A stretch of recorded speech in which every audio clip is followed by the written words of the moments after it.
BJP ನಾಯಕ ರಮೇಶ್ ಬಿದೂರಿ ಕೆಲವು ಆರೋಪಗಳನ್ನು ಮಾಡಿದರು ಯಾರ ಮೇಲೆ, ಅರವಿಂದ್ ಕೇಜ್ರಿವಾಲ್ ಮೇಲೆ. ಒಂದು ವೇಳೆ ಅದೇ ಆರೋಪ ಆಗಿದ್ದರೆ ಅದು 2020ರಲ್ಲೂ ಕೂಡ ಪ್ರತಿಫಲಿಸಬೇಕಾಗಿತ್ತು. ಯಾಕಂದರೆ ಅಟ್ಯಾಕ್ನ ಬಗ್ಗೆ ಮಾತಾಡಿದ್ದು, ಉಳಿದದ್ದು ಬಗ್ಗೆ ಮಾತಾಡಿದ್ದು. ಬಟ್ ವಿಚಾರ ಅದಲ್ಲ. ಸಿಂಪಲ್ ಹೇಳ್ತಾ ಒಂದು ರೀತಿಯಲ್ಲಿ ಆಷಾಢ ಭೂತನ ಆಗೋಗ್ಬಿಡ್ತು. ಸಣ್ಣ ಮನೆ ಸಾಕೊಂಡವರು ಶೀಶ್ಮಾಲ್ ಮಾಡಿದರು. ಶೀಶ್ಮಾಲ್ ಮಾಡಬಾರ್ದು ಅಂತಲ್ಲ, 7-8 ಕೋಟಿಯಲ್ಲಿ ಆಗೋದನ್ನು ನೀವು 58 ಕೋಟಿ ಮಾಡಿದಾಗ ಜನ ಬಿಡ್ತಾರಾ? ಭ್ರಷ್ಟಾಚಾರ ಪ್ರಕರಣವನ್ನಾದರೂ ಸ್ವಲ್ಪ ಓಕೆ ಏನೋ ಮಾಡ್ಕೊಂಡಿದ್ದಾರೆ ಅಂತ ಬಿಡ್ಬೋದಾಗಿತ್ತು. ಆದರೆ ನೀವು ಆಡಂಬರಕ್ಕೆ ಹೋದ್ರಿ. ಮನೆಯೇ ಬೇಡ, 2 BHK ಸಾಕು, ನಾನು ವ್ಯಾಗನರಲ್ಲಿ ಓಡಾಡ್ತೀನಿ ಅಂದವರು ಲಕ್ಷಾಂತರ ಮೌಲ್ಯದ ಕಾರ್ ತೊಗೊಂಡ್ರಿ, ಆದರೂ ಬೇಡ ಅಂತಿರಲಿಲ್ಲ. ಶೀಶ್ಮಾಲ್ ಅನ್ನೋದಿದೆಯಲ್ಲ ಭಾಳದು. ಆಮೇಲೆ ನೀವೇನು ಫ್ರೀ ಕೊಡ್ತೀನಿ ಅಂದಿದ್ರು ಅದು ಕೂಡ ಕರೆಕ್ಟಾಗಿ ಎಲ್ಲರಿಗೂ ತಲುಪಲಿಲ್ಲ. ಅದಕ್ಕಿಂತ ಹೆಚ್ಚಾಗಿ ಪೊಲ್ಯೂಷನ್ ಸರ್, ಪೊಲ್ಯೂಷನ್ ಹೆಂಗಾಗ್ಬಿಡ್ತು ಅಂದರೆ ನೀವು ವಿಮಾನದಿಂದ ಇಳಿದಾಗ, ಮತ್ತೊಂದು ಇಳಿದಾಗ, ನೀರು ಕುಡಿದಾಗ ಕಪ್ ಬಂದ್ಬಿಡೋದು ಮುಖದಲ್ಲೆಲ್ಲ. ಇದು ಜನಗಳಿಗೆ ತಡ್ಕೊಳಕ್ಕಾಗಿಲ್ಲ, ಅಲ್ಲಿ ಬದುಕೋಕ್ಕೆ ಸಾಧ್ಯ ಇಲ್ಲ ಅಂಥ ಪರಿಸ್ಥಿತಿ ಇದೆ. ಆಮೇಲೆ 3 ವರ್ಷಗಳಲ್ಲಿ ಯಮುನೆಯನ್ನು ಕ್ಲೀನ್ ಮಾಡ್ತೀನಿ ಅಂತಂದ್ರು, ಆಗಲೇ ಇಲ್ಲ. ಆಮೇಲೆ ಯಾರೋ ವಿಷ ಹಾಕಿದ್ರು, ಇದನ್ನೆಲ್ಲ ಜನ ಕೇಳೋಕ್ಕೆ ರೆಡಿ ಇಲ್ಲ. ಆ ಸಿಂಪ್ಲಿಸಿಟಿ ಇದ್ದಿದ್ರೆ, ಪೊರಕೆ ಯಾಕೆಂದರೆ ನಾನೆಲ್ಲ ಗುಡಿಸಿ ಹಾಕ್ತೀನಿ ಅಂತೇಳಿ, ಆಮೇಲೆ ನಾನು ನೋಡಿ ಸಿಂಪಲ್ ಆಗಿದ್ದೀನಿ ಅಂತೇಳಿ ಎಲ್ಲ ಚೇಂಜ್ ಆಯಿತು. ಶೀಶ್ಮಾಲ್ಗೆ ನೀವು 58 ಕೋಟಿ ಅಂತಂದಾಗ 2020 ಟೈಮಲ್ಲಿ ಅದು 7 ಕೋಟಿ 8 ಕೋಟಿಯಲ್ಲಿ ಬರುತ್ತೆ. ಯಾರು ಬೇಡ ಅಂದಿಲ್ಲ. ಮುಖ್ಯಮಂತ್ರಿಗಳಿಗೆ ಬೇಕ್ರಿ ಒಂದು ಮನೆ, ಅದೇನು ಅವ್ರು ಇಟ್ಕೊಂಡಿರ್ತಾರೆ ನೆಕ್ಸ್ಟ್ ಅಂತೇಳಿ. 60 ಕೋಟಿ, ಕರ್ಟನ್ಗೆ 10 ಲಕ್ಷ, ಅರೇ ಏನಣ್ಣ ಇದು ಅಂತ ಆಗ್ಬಿಡ್ತು. ಸೊ ಆ ಕಾರಣಕ್ಕಾಗಿ ಆದಂಥ ದೊಡ್ಡ ಆಘಾತ. ಅದರ ನಡುವೆ ಕೂಡ ನಾನು ಹೇಳ್ತೀನಿ ಕೇಳಿ, ಇದು ಈ ಯಾವುದು ಡೆಲ್ಲಿ ಚುನಾವಣೆಗಳಿದೆಯಲ್ಲ, ನಮ್ಮ ಬೆಂಗಳೂರಿನ BBMP ಚುನಾವಣೆ ಇದ್ದಂಗೆ ನಿಮಗೆ ದೊಡ್ಡ ಮಟ್ಟದ ಮಾರ್ಜಿನ್ಗಳೆಲ್ಲ ಇಲ್ಲ, ಸಣ್ಣ ಮಟ್ಟ ಮಾರ್ಜಿನ್. ಇಲ್ಲಿ 50,000 60,000 ವೋಟರ್ ಸೇರೋದು, ಅಲ್ಲೂ ಅಷ್ಟೇ 80,000 70,000 ನೋಡಿ ನೀವು ಮಾರ್ಜಿನ್ ನೋಡಿ.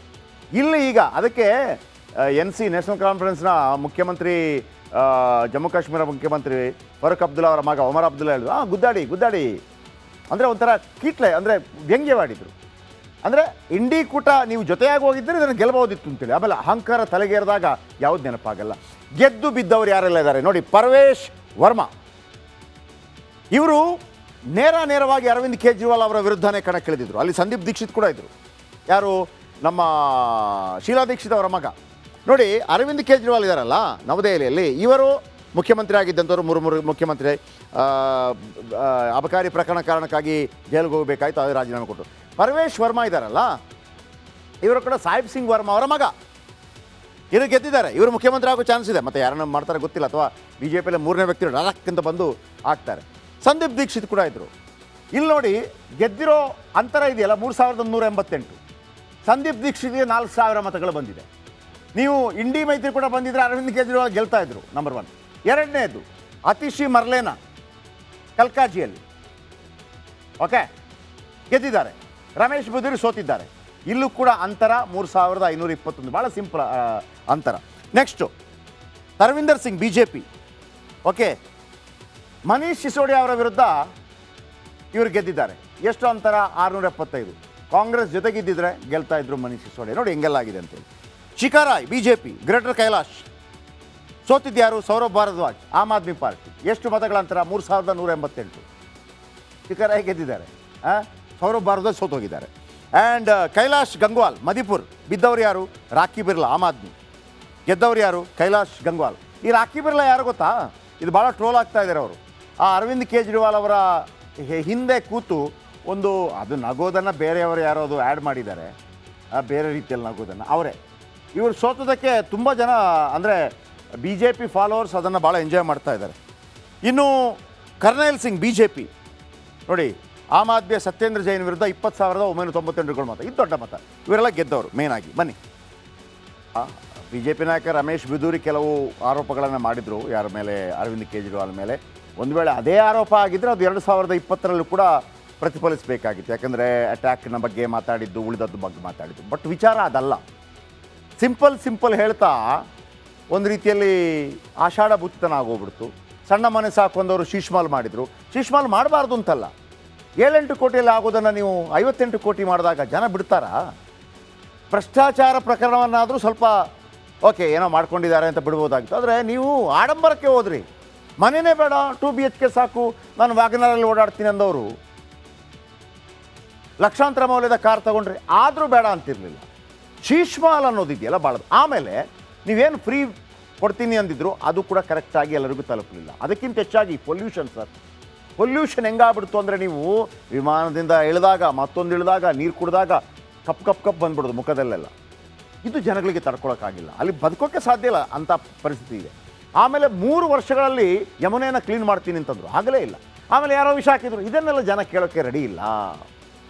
ಆ ಸಿಂಪ್ಲಿಸಿಟಿ ಇದ್ದಿದ್ರೆ, ಪೊರಕೆ ಯಾಕೆಂದರೆ ನಾನೆಲ್ಲ ಗುಡಿಸಿ ಹಾಕ್ತೀನಿ ಅಂತೇಳಿ, ಆಮೇಲೆ ನಾನು ನೋಡಿ ಸಿಂಪಲ್ ಆಗಿದ್ದೀನಿ ಅಂತೇಳಿ, ಎಲ್ಲ ಚೇಂಜ್ ಆಯಿತು. ಶೀಶ್ಮಾಲ್ಗೆ ನೀವು 58 ಕೋಟಿ ಅಂತಂದಾಗ 2020 ಟೈಮಲ್ಲಿ ಅದು 7 ಕೋಟಿ 8 ಕೋಟಿಯಲ್ಲಿ ಬರುತ್ತೆ. ಯಾರು ಬೇಡ ಅಂದಿಲ್ಲ. ಮುಖ್ಯಮಂತ್ರಿಗಳಿಗೆ ಬೇಕ್ರಿ ಒಂದು ಮನೆ, ಅದನ್ನು ಅವ್ರು ಇಟ್ಕೊಂಡಿರ್ತಾರೆ ನೆಕ್ಸ್ಟ್ ಅಂತೇಳಿ. 60 ಕೋಟಿ, ಕರ್ಟನ್ಗೆ 10 ಲಕ್ಷ, ಅರೇ ಏನನ್ನ ಇದು ಅಂತ ಆಗ್ಬಿಡ್ತು. ಸೊ ಆ ಕಾರಣಕ್ಕಾಗಿ ಆದಂಥ ದೊಡ್ಡ ಆಘಾತ. ಅದರ ನಡುವೆ ಕೂಡ ನಾನು ಹೇಳ್ತೀನಿ ಕೇಳಿ, ಇದು ಈ ಯಾವುದು ಡೆಲ್ಲಿ ಚುನಾವಣೆಗಳಿದೆಯಲ್ಲ, ನಮ್ಮ ಬೆಂಗಳೂರಿನ BBMP ಚುನಾವಣೆ ಇದ್ದಂಗೆ ನಿಮಗೆ ದೊಡ್ಡ ಮಟ್ಟದ ಮಾರ್ಜಿನ್ಗಳೆಲ್ಲ ಇಲ್ಲ, ಸಣ್ಣ ಮಟ್ಟ ಮಾರ್ಜಿನ್. ಇಲ್ಲಿ 50,000 60,000 ವೋಟರ್ ಸೇರೋದು, ಅಲ್ಲೂ ಅಷ್ಟೇ 80,000 70,000 ನೋಡಿ ನೀವು ಮಾರ್ಜಿನ್ ನೋಡಿ. ಇಲ್ಲಿ ಈಗ ಅದಕ್ಕೆ NC ನ್ಯಾಷನಲ್ ಕಾನ್ಫರೆನ್ಸ್ನ ಮುಖ್ಯಮಂತ್ರಿ, ಜಮ್ಮು ಕಾಶ್ಮೀರ ಮುಖ್ಯಮಂತ್ರಿ ಫರೂಕ್ ಅಬ್ದುಲ್ಲಾ ಅವರ ಮಗ ಒಮರ್ ಅಬ್ದುಲ್ಲಾ ಹೇಳಿದ್ರು, ಗುದ್ದಾಡಿ ಅಂದರೆ ಒಂಥರ ಕೀಟ್ಲೆ, ಅಂದರೆ ವ್ಯಂಗ್ಯವಾಡಿದರು. ಅಂದರೆ ಇಂಡಿ ಕೂಟ ನೀವು ಜೊತೆಯಾಗಿ ಹೋಗಿದ್ದರೆ ಇದನ್ನು ಗೆಲ್ಲಬಹುದಿತ್ತು ಅಂತೇಳಿ. ಆಮೇಲೆ ಅಹಂಕಾರ ತಲೆಗೇರಿದಾಗ ಯಾವ್ದು ನೆನಪಾಗಲ್ಲ. ಗೆದ್ದು ಬಿದ್ದವರು ಯಾರೆಲ್ಲ ಇದ್ದಾರೆ ನೋಡಿ. ಪರ್ವೇಶ್ ವರ್ಮಾ ಇವರು ನೇರವಾಗಿ ಅರವಿಂದ್ ಕೇಜ್ರಿವಾಲ್ ಅವರ ವಿರುದ್ಧನೇ ಕಣಕ್ಕಿಳಿದಿದ್ರು. ಅಲ್ಲಿ ಸಂದೀಪ್ ದೀಕ್ಷಿತ್ ಕೂಡ ಇದ್ದರು. ಯಾರು? ನಮ್ಮ ಶೀಲಾ ದೀಕ್ಷಿತ್ ಅವರ ಮಗ. ನೋಡಿ, ಅರವಿಂದ್ ಕೇಜ್ರಿವಾಲ್ ಇದ್ದಾರಲ್ಲ ನವದೆಹಲಿಯಲ್ಲಿ, ಇವರು ಮುಖ್ಯಮಂತ್ರಿ ಆಗಿದ್ದಂಥವ್ರು, ಮೂರು ಮುಖ್ಯಮಂತ್ರಿ. ಅಬಕಾರಿ ಪ್ರಕರಣ ಕಾರಣಕ್ಕಾಗಿ ಜೈಲಿಗೆ ಹೋಗಬೇಕಾಯ್ತು, ಅದು ರಾಜೀನಾಮೆ ಕೊಟ್ಟರು. ಪರ್ವೇಶ್ ವರ್ಮಾ ಇದ್ದಾರಲ್ಲ, ಇವರು ಕೂಡ ಸಾಹಿಬ್ ಸಿಂಗ್ ವರ್ಮಾ ಅವರ ಮಗ. ಇವರು ಗೆದ್ದಿದ್ದಾರೆ, ಇವರು ಮುಖ್ಯಮಂತ್ರಿ ಆಗೋ ಚಾನ್ಸ್ ಇದೆ. ಮತ್ತು ಯಾರನ್ನ ಮಾಡ್ತಾರೆ ಗೊತ್ತಿಲ್ಲ, ಅಥವಾ BJPಯಲ್ಲಿ 3ನೇ ವ್ಯಕ್ತಿ ಡೈರೆಕ್ಟ್ ಅಂತ ಬಂದು ಆಗ್ತಾರೆ. ಸಂದೀಪ್ ದೀಕ್ಷಿತ್ ಕೂಡ ಇದ್ದರು. ಇಲ್ಲಿ ನೋಡಿ, ಗೆದ್ದಿರೋ ಅಂತರ ಇದೆಯಲ್ಲ 3,188. ಸಂದೀಪ್ ದೀಕ್ಷಿತ್ಗೆ 4,000 ಮತಗಳು ಬಂದಿದೆ.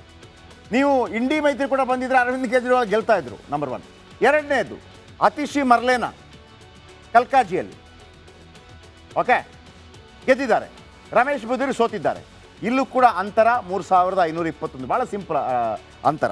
Next Tarvinder Singh BJP, okay, Manish Sisodia ಅವರ ವಿರುದ್ಧ ಇವರು ಗೆದ್ದಿದ್ದಾರೆ. ಎಷ್ಟು ಅಂತರ? 675. ಕಾಂಗ್ರೆಸ್ ಜೊತೆಗಿದ್ದಿದ್ರೆ ಗೆಲ್ತಾ ಇದ್ರು ಮನೀಶ್ ಸಿಸೋಡಿಯಾ. ನೋಡಿ ಹೆಂಗೆಲ್ಲ ಆಗಿದೆ ಅಂತೇಳಿ. ಶಿಖಾರಾಯ್ BJP, greater Kailash ಸೋತಿದ್ಯಾರು? Saurabh Bharadwaj, Aam Aadmi party. ಎಷ್ಟು ಮತಗಳ ಅಂತರ? 3,188. ಶಿಖಾರಾಯ್ ಗೆದ್ದಿದ್ದಾರೆ, ಸೌರಭ್ ಭಾರದ್ವಾಜ್ ಸೋತೋಗಿದ್ದಾರೆ. ಆ್ಯಂಡ್ ಕೈಲಾಶ್ ಗಂಗ್ವಾಲ್ ಮಣಿಪುರ್, ಬಿದ್ದವ್ರು ಯಾರು? ರಾಕಿ ಬಿರ್ಲಾ, ಆಮ್ ಆದ್ಮಿ. ಗೆದ್ದವ್ರು ಯಾರು? ಕೈಲಾಶ್ ಗಂಗ್ವಾಲ್. ಈ ರಾಕಿ ಬಿರ್ಲಾ ಯಾರು ಗೊತ್ತಾ? ಇದು ಭಾಳ ಟ್ರೋಲ್ ಆಗ್ತಾ ಇದ್ದಾರೆ ಅವರು. ಆ ಅರವಿಂದ್ ಕೇಜ್ರಿವಾಲ್ ಅವರ ಹಿಂದೆ ಕೂತು ಅದು ನಗೋದನ್ನು ಬೇರೆಯವರು ಯಾರೋ ಅದು ಆ್ಯಡ್ ಮಾಡಿದ್ದಾರೆ, ಬೇರೆ ರೀತಿಯಲ್ಲಿ ನಗೋದನ್ನು ಅವರೇ. ಇವರು ಸೋತೋದಕ್ಕೆ ತುಂಬ ಜನ, ಅಂದರೆ BJP ಫಾಲೋವರ್ಸ್ ಅದನ್ನು ಭಾಳ ಎಂಜಾಯ್ ಮಾಡ್ತಾ ಇದ್ದಾರೆ. ಇನ್ನು ಕರ್ನೈಲ್ ಸಿಂಗ್ BJP ನೋಡಿ, ಆಮ್ ಆದ್ಮಿಯ ಸತ್ಯೇಂದ್ರ ಜೈನ್ ವಿರುದ್ಧ 20,998 ಮತ. ಇದು ದೊಡ್ಡ ಮತ. ಇವರೆಲ್ಲ ಗೆದ್ದವರು ಮೇನ್ ಆಗಿ. ಬನ್ನಿ.